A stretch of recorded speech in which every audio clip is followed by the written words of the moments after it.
Hi everyone, and thank you for coming to my video. This one's the first test just to see how it goes. Not really got my format going yet, but wish me luck.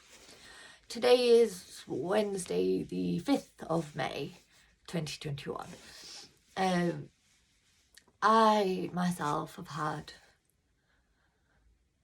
let's say, a long-standing history of poor mental health with lots of self-destructive behaviours, and I've had helpful responses, I've had extremely unhelpful responses, and I'm hoping at some point these videos will be able to go to professionals and help them understand us who have ill mental health, as well as how to approach us, how to support us, and trying to find out what we actually need. I'm currently 12.5 days instant free, which might not sound like much, but for me that's a massive milestone. And in that time I've had a 136 section, I've been in hospital, I've been extremely unwell, like before the 12 days obviously, and it does come in waves, and it's not always terrible, horrible, black, can't get out of bed, can't eat, can't drink kind of feelings. It's not always, oh, it's great and sunny and wonderful. There's a lot of in-betweens. The main diagnosis I want to address is borderline personality disorder, which I was diagnosed with at 14, but I don't agree with it anymore. I think my personality has changed and developed since then, but it's still a very misunderstood and misconstrued diagnosis.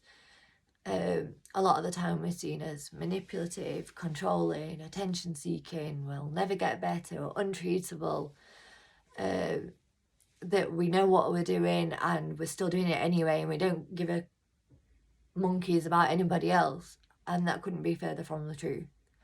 As I am aware, a lot of us are more empathetic because we know what it's like to hurt. We are treatable because we either have comorbid diagnoses, or generally it stems from trauma, which work on the trauma, generally get a result of recovery. But we have so many ongoing issues that people don't see them. They just see, borderline personality disorder, that's it. Don't understand them, off they go. They're going to do it. You know, like I have been told, we know you're going to kill yourself, but some things we've got to accept.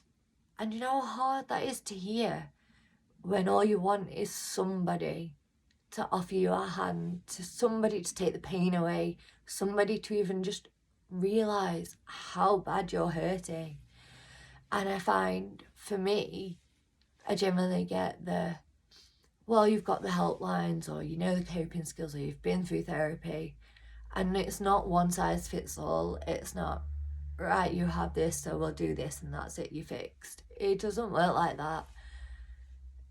It's almost like a spectrum of different behaviours that then combine to make one diagnosis.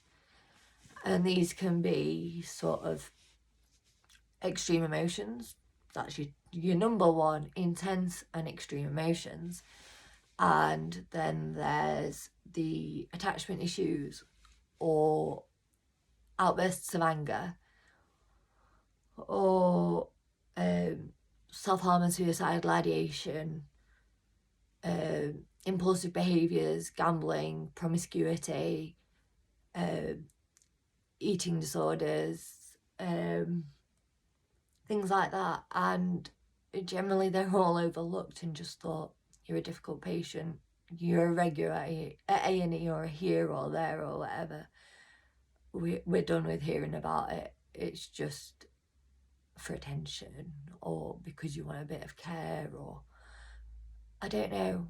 But what I will explain is there's a massive sense of feeling lost with BPD. You don't feel like you fit in with the world. You sort of watch it revolve around you, and you're sort of like, this isn't a life I want to live. It's not something I choose for my friends or my family or my child, but I am living it, and I don't know how to cope with living it. And I think that's the biggest factor for either completed suicides, death by misadventure, which, if you don't know what that means, it's a professional's term for you did something dangerous and you died, but you didn't actually mean to die.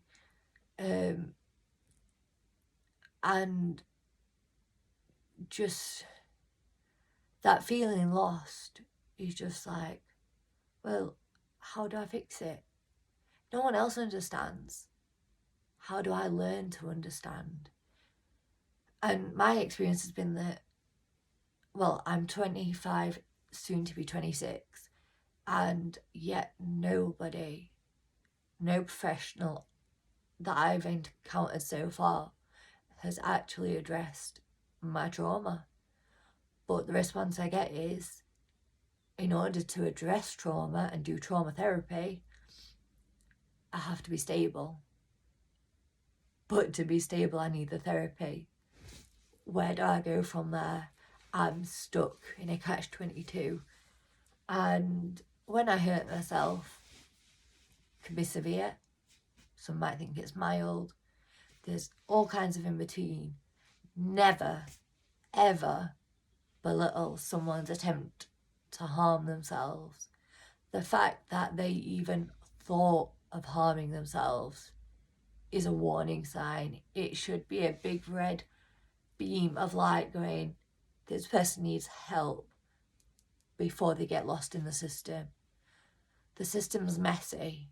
You've got young people, you've got adults, and then you've got the people in between where they all intermingle. And yeah, people pick up behaviours, or their behaviours develop over time, they get worse or they change, and that's just the nature of ill mental health. Like, it's not all linear, and it's not all exactly the same.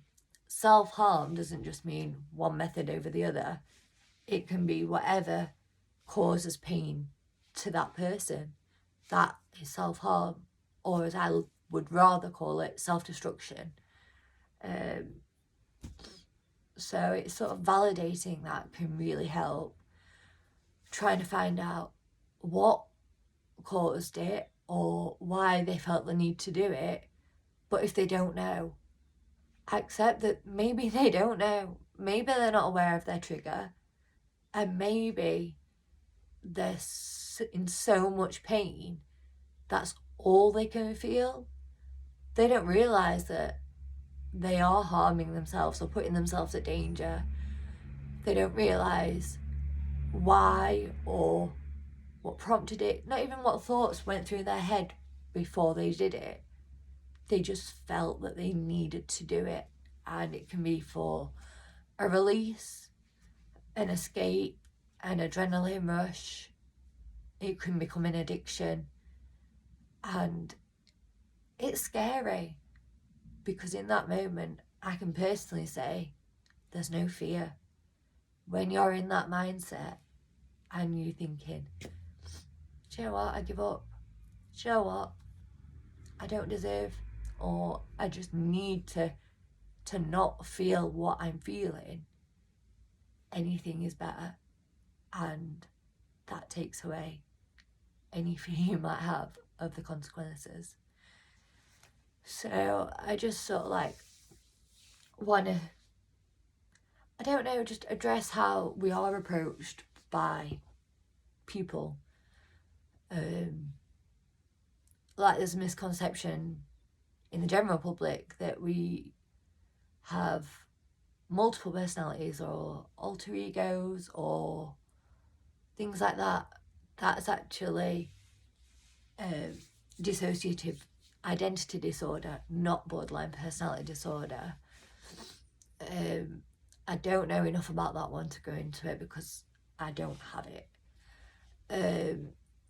We can be seen as scary when we do commit acts of harm to ourselves, because we don't really think about the people around us. In that moment, we're so engrossed that it's like we can't see for looking. And like professionals, the police, a lot of us have to deal with the police. And often, not always, but often, their approach is hands-on. And for some that is necessary, but it's learning when it's necessary. For me, that triggers a lot of flashbacks, a lot more distress, and I am more likely to act out or kick off because it's distressing and I can't handle it. So on top of the pain or the distress I'm already feeling, I then got lots of people grabbing at me and trying to force me to do something that I'm absolutely terrified of. And that's generally seen as us being difficult or horrible or bad people, and generally we're not bad people. We're the same as anybody else, except we have some pain that is so intense we don't quite deal with it in the socially acceptable way. Just like medication, there are medication to treat symptoms such as hearing voices, hallucinations, flashbacks, sleep disorders, eating disorders, your depression, things like that. They don't always work. Don't always find the right one. Can be on them for years. But they treat the symptoms, not just the diagnosis. We're not as plain cut as the rest, unfortunately. But it's about learning from the individual you come across. Don't tarnish everyone with the same brush. Don't think of BPD as a blanket term. If you come into contact with somebody who is distressed, who, well, they may or may not have caused harm to themselves, still be distressed without needing to harm. But please, if you do come into contact with somebody or you think there's something amiss and they need extra support or extra help, either ask them. Generally, we're able to tell you. If they're not able to tell you, they may be non-verbal, they may be having other comorbid diagnoses that mean that they're unable to communicate what's going on for them or what they're feeling or what they need. Then try to be gentle. I would say, as a general rule, give them space before you try to handle them, and contact somebody that hopefully has more insight into what that person needs at that time. I don't really know what else to say in this one. It was just sort of an intro video.